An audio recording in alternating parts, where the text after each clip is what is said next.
Dating is something that we've all experienced in some way. It's the prime time for meeting people, going on dates, and just being crazy kids before going out into the real world. But it hasn't always been the way that we know it, even right here on James Madison University's campus. I gathered some current students to hear their telling stories about their own unique dating experiences. So one time I went on a date to the movies with this boy, and I thought it went really well, and I texted him, and the next day I looked on Instagram, and he had got a girlfriend, so yeah. I was 16, and girlfriend wanted to have sex with me, but I had never, this was my first time, so I didn't really know what I was doing.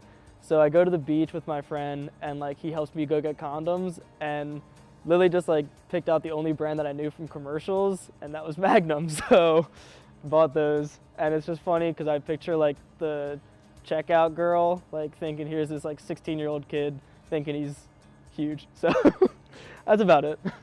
Okay, so I was swiping through Tinder, and I came across this girl that I thought was really attractive. So I obviously clicked on it, and I was like, oh, what's your bio look like? And she said I already have a boyfriend, but I'm clearly I'm open to hooking up and doing stuff with other people. So if that's the case for you, swipe right. So obviously I super liked. I did not swipe right at all. I was like, let's see how this goes. So I matched with the girl. I messaged her immediately. It was so is this legit? She said yes. Not 3 hours later, I meet up with her. We messed around, never exchanged numbers, and I went on my way and have not seen her since.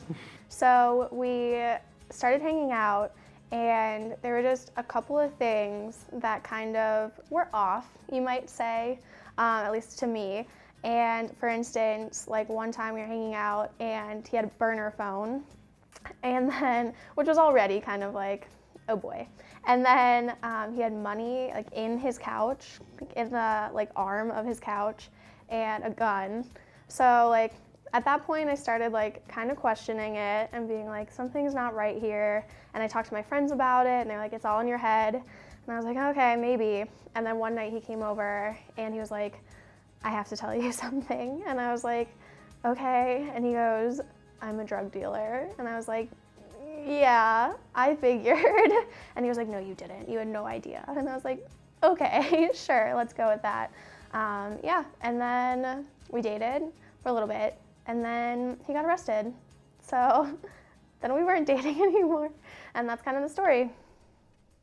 I then gave these students archived documents to transport them back in time to the very different dating culture of the mid-1900s at our university.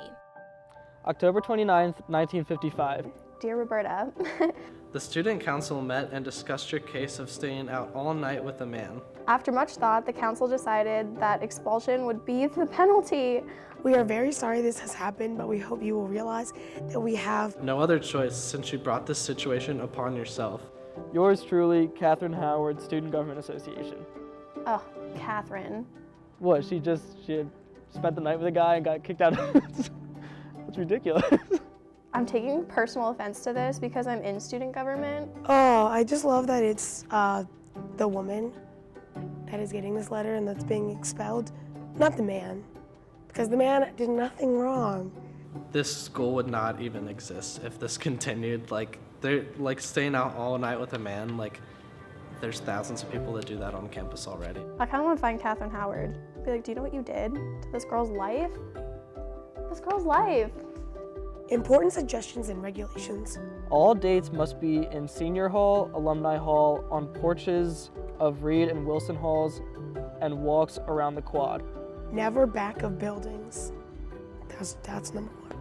Girls without dates cannot lounge on campus or cannot talk to men on the street. I guess I wouldn't be lounging, ever. Cannot stay out on campus after 7:30 p.m. at any time in spring. Cannot talk with men or boys who pass through or by campus at any time. Nor walk from town with boys. Did we get, I don't know if we got that. I'm gonna keep going. Wear hats to town. Freshen up always before going to town. Because if you don't wear a hat, then it's just pointless to go to town. Remember that you represent your student group and your college while you are on the streets. Do not embarrass either.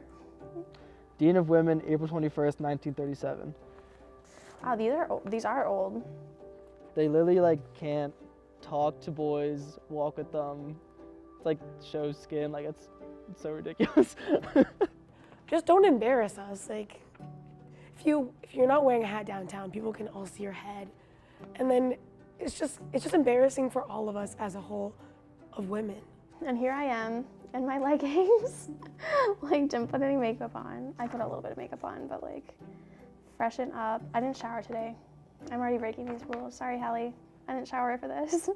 I think it's kind of crazy that you have to like freshen up before you go out, like, and the college is like watching you, and that you can't be around men at all after like 7:30. So that's kind of like weird, honestly. Those poor girls. They didn't have any fun. That sucks. From Tinder to one-night stands to dating drug dealers, clearly dating has changed. The future of dating is in your hands. What will it become?